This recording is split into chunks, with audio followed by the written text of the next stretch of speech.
Today we finally acknowledge the obvious, that Jerusalem is Israel's capital. This is nothing more or less than a recognition of reality. 데이비드 프리드만 주 이스라엘 미국대사가 예루살렘에서 대사관 개관을 선언하자 박수가 쏟아집니다. 예루살렘을 이스라엘 수도로 인정하자 팔레스타인은 거세게 반발하고 있습니다. 미국이 이스라엘과 팔레스타인 간 평화협정 체결을 위한 중재 작업을 재개했습니다.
이스라엘의 젊은이들은 고등학교를 졸업하면 남자는 3년, 여자는 2년, 누구나 예외 없이 무조건 병역의 의무를 감당하기 위해서 군대를 간다고 하죠.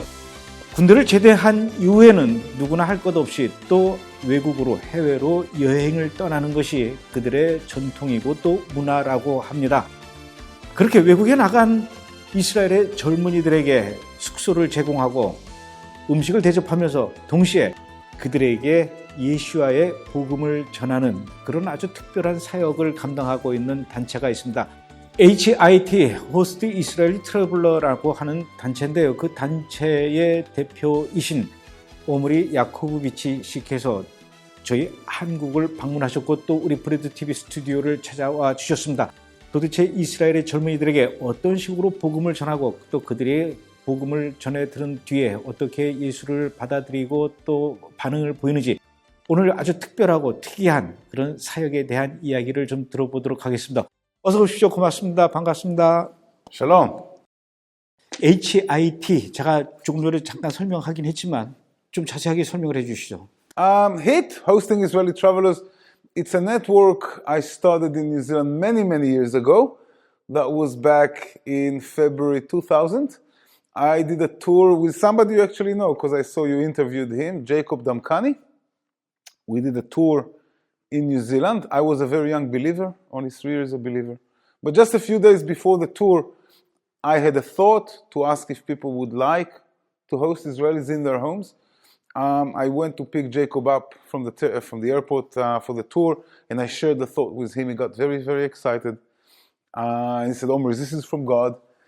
And at the end of each meeting, we had a 1-month tour in New Zealand in February 2000. At the end of each meeting, we asked if people would like to host Israelis. And at the end of each meeting, people would put down their names. And yeah, at the end of the tour, we had about 350 names of people, evangelical Christians, people who believe in the God of Abraham, Isaac, and Jacob, people who believe in the God of Israel, people that believe that God has not forsaken his people which he foreknew, the Jews, and people that understand that part of the way for them to show their love and support and friendship to the Jewish people is by standing with them and demonstrating that in the most practical way possible through the gift of hospitality. So the network has been going on now for 18 and a half years. The first 14 years was only in New Zealand. We just worked in New Zealand. But in the last 4 years, the network has gone internationally. So that's what I do. In the last 3 years, I travel all over the world and I try to set up the hosting network in various countries. 그러면 다른 나라에도 그렇게 그 숙소를 마련하게 되면은 본인이 직접 하시는 겁니까? 아니면 누구를 선정하시는 겁니까? 그리고 또 선정할 때는 어떤 기준이 있습니까? Well, first, everyone that is interested to show love and mercy and support and friendship, not just Christian people, everyone that wants to host Israelis in their homes through us is welcome to do it. Again, God said to Abraham, I will bless everyone that bless you. So everyone is invited to come and take part. But of course, what we're targeting, when I go around the world, when I travel, I speak to Christian groups because, and the main emphasis is from the scriptures about the necessity to bring the gospel back to the Jewish people. So our aim is that the hosting will not be used just for hosting, but actually to draw the Israelis closer to Messiah. So I would probably say that maybe 99% of the hosts on our network are evangelical Christians or Messianic Gentiles, Jews. 제가 조금 전에도 그 이스라엘의 젊은이들이 군대를 제대한 뒤에 군대에서 받은 그런 스트레스를 풀기 위해서 여행을 가는 것이 전통이 되었다 이렇게 설명을 했는데 실제로 이스라엘의 그 젊은이들이 외국 여행을 가서 그 모든 스트레스를 풀어내야 할 만큼 군대 생활이 많이 힘들죠. 본인도 군대 생활을 하셨을 텐데 어느 정도입니까? I think it started in maybe the early 1980s. People would start traveling after their military service. Today it just became the thing to do. In Europe, at least, I would suspect Korea would probably be the same. People finish high school, next thing they start some kind of an apprenticeship or they go to university. In Israel, you don't have to think about that because you have the army. You have, it's compulsory, 2 years for women, 3 years for men. But when you finish your military service, you now encountered with a big question, what is it that I'm going to do in my life? And normally, today, the thing to do, I don't necessarily think it's because it's so stressful in the Israeli army that you can't cope unless you go travel. I don't think it's to that level. To some, maybe. But it's just, as with a progression of things, it just became the thing to do. Before you start your real lives, before you go to university, get your degree, start a business, a job, get married, start a family, and so forth, you take a few months off, 3, 4, 5, 6, maybe even a year, and you go and travel around the world. So it's just the thing to do.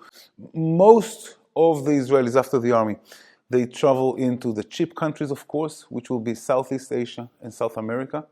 But many of them also will go to Australia and New Zealand. Yeah, we have people, probably 90% of the Israelis using our network in New Zealand. They are after their military service, 20, 25-year-old. But I suspect that as we branch the hosting network internationally, more and more Israelis of all ages, that can be people in their honeymoon, in the late 20s, early 30s, families, 2, 3, 4 kids, mid-30s to mid-40s, and semi-retired people in their mid-50s, and even retired people in their mid-60s and 70s. That's the opportunity for us to also introduce them to Messiah, to people who believe. 어떻게 유대인으로서 예수와를 만나게 됐는지 좀 시간 되는 대로 좀 자세하게 좀 이야기를 해주실 수 있겠습니까? I finished my military service more than 25 years ago now. This was back in November 1992. And finishing my military service, I had no idea at all what it was that I wanted to do in my life. And at some point, I bought myself a ticket around the world, and my ticket went from Israel to Thailand, Australia, New Zealand, and from New Zealand through the Pacific Islands, Fiji, Tonga, Hawaii, to the US and back to Israel.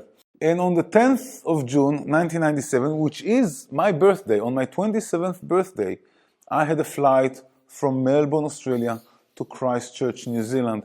And about 5-6 weeks later, I found myself in a small town in the North Island, in the north part of the North Island of New Zealand. The name of the town is Paihia. It's a very small town. Maybe only 5,000 people live there, but very beautiful town, very touristic town in the summer. But when I got there in early August, 97, August in the southern hemisphere, that's the middle of winter. So hardly any tourists, nobody from Israel.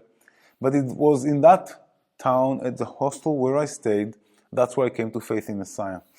The hostel was run by a Gentile woman, a non-Jewish woman. This woman was Dutch, and this woman, she shared the gospel with me.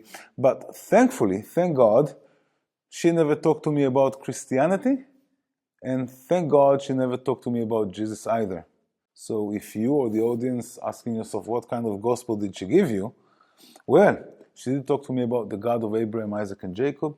She talked to me about the God of Israel. She talked to me about the promised Jewish Messiah that was foretold by the Hebrew prophets in the Hebrew scriptures.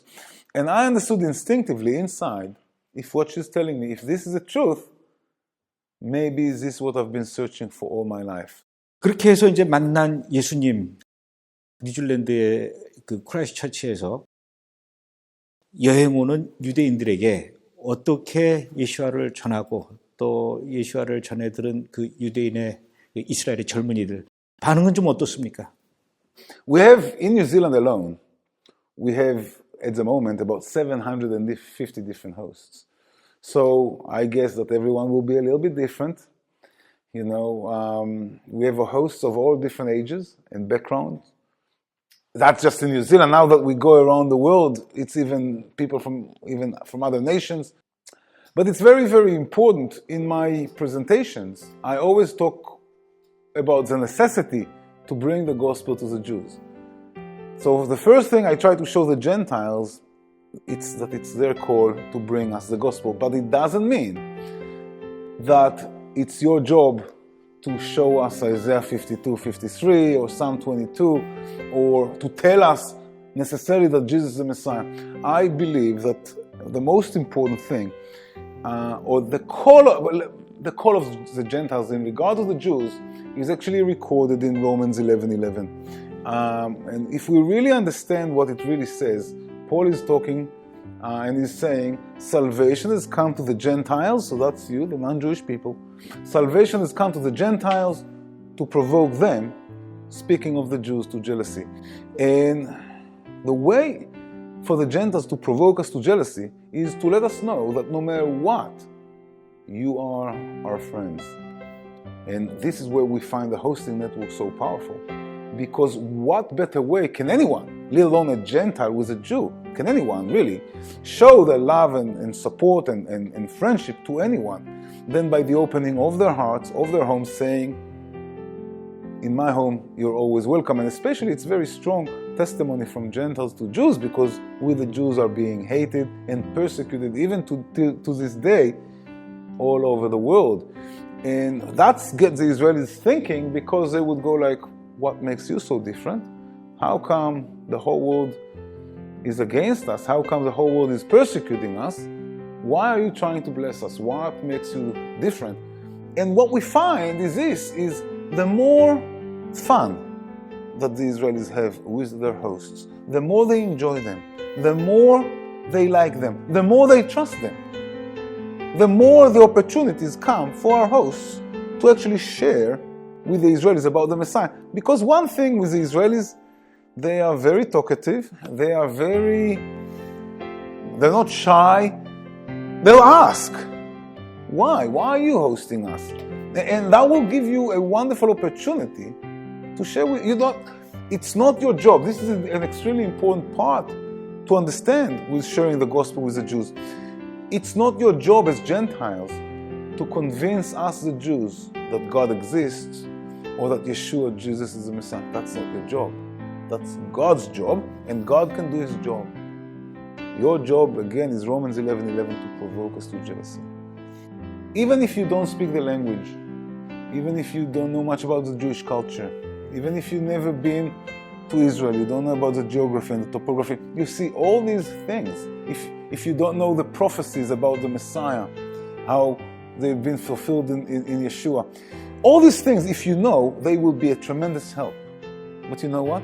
To be a missionary to the Jews, you don't have to have any of these.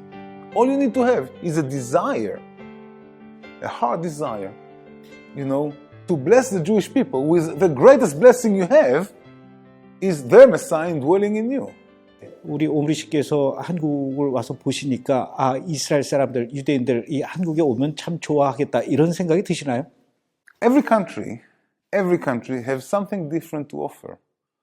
It can be scenery-wise, it can be culturally-wise, it can be, I think that in Asia, and Korea is part of Asia, I think one of the things that is different than travel in Europe, for instance, is the culture. Even just the types of food you eat with chopsticks and things, you know what I mean? So I think that everything cultural will be quite interesting for the Israelis to see, to observe, and that would be an interest to them because it would be very, very different. Europe is the same, of course, different languages, but the culture is the same. I think that I'm not quite sure about the scenery, what you have in Korea to offer, but I'm sure that culturally wise, that's definitely would be something that many Israelis would find interesting. 그럼 만약에 이제 한국에 있는 분들 중에 우리 오므리 씨하고 이렇게 네트워크가 돼서 우리도 좀 이스라엘의 젊은이들, 유대인들을 손님으로 받아들이고 그분들에게 또 이렇게 복음을 전하고 싶다. 이런 마음을 갖게 되신 분들은 그럼 어떻게 하면 우리 오므리 씨하고 네트워크가 될 수 있을까요? Well, the way it works is like this. In the application forms online, there's different questions about yourself, about your home, and about your hosting arrangements. If you're in the city, if you're on a farm, how many people you can host? 2 or 3, maybe 4, maybe 6. How long are you happy to host? Just 1 or 2 nights? You're happy for them to stay for up to a week? Maybe keep it open? Do you have internet or laundry? Are you near tourist attractions or supermarket or bus stop? Or just as much information. Think about yourself when you go and travel, what kind of things you would like to know. Okay? About the place, about how to get there, how to... And so we put all this information on our website. I think the more specific you are about yourself, the more information you give. If you also, there's room to put photos of yourselves. If you have a wife and kids and your home, the bedroom, the kitchen, the living, people like to see that today. And it also makes the website more professional. But by the way, also, if you host with us, it doesn't mean you have to host everyone at any time. So it's always to our host discretion to take or refuse guests. If you get 10 requests for accommodation a year and you can only comply with once, we think it's great. So still join our host. It's always up to our host. Also, if you host with us, it doesn't mean that you have to entertain your visitors throughout the day. You don't have to pick them up from the airport or from the bus station. You don't have to take them on day trips in the city. You don't have to cook for them or to take them to restaurants. You don't have to provide them food. You don't have to give them internet or laundry. If you want, you can, but it's not required. We only ask our hosts to provide their Israeli visitors with 3 basic things. First is a bed or a couch, a fold-out couch, a mattress on the floor, that's also good. And even in the summer, maybe not so much in the cities, but in the countryside, maybe a place even to put a tent or park with a camper van. Some may travel with a camper van, sleeping in a camper van. And that would be the first thing. Second would be toilet and showers that they can use. And the third thing will be a kitchen where they can cook. And it doesn't have to be a kosher kitchen. And that's it. Please let us know when they come, take photos with them. We have a Facebook group. So that helps us to promote the network. Many of the people that will join our hosting network, this is one of the things that the Israelis, they're so overwhelmed with love and friendship that they say to their hosts, when you come to Israel, you now must come and stay with us. So that's also an exciting thing that, just can come up as a result of hosting. But overall, it's just a wonderful, I think it's safe to say that 90% of the Israelis enjoy 90% of their hosts and vice versa. Overall, it's just a wonderful experience for both. 오늘 귀한 시간 내주시고 또 귀한 이야기 나눠주셔서 고맙습니다. 고맙습니다. Thank you. Thank you for the opportunity.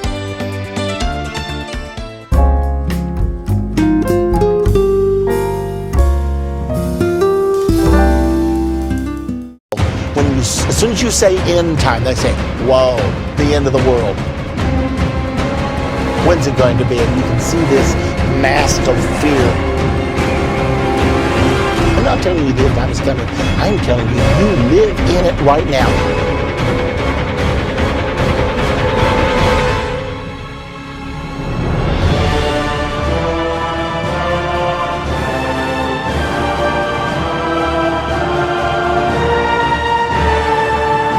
Daniel chapter number 7, verse number 4. The first beast was like a lion. We have the eagle used continually to depict the United States of America. You see it on governmental documents. We are the generation for which these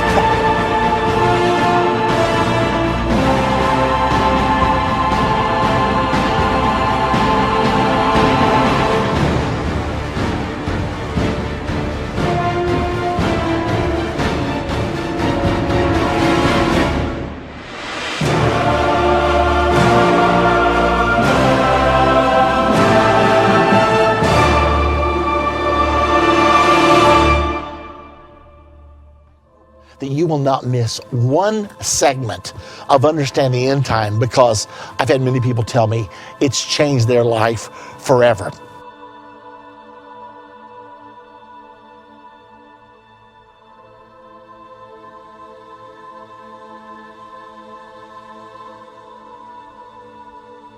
Many of the major prophecies of the Bible are given to us 2, 3, some of them as high as 4 or 5 times.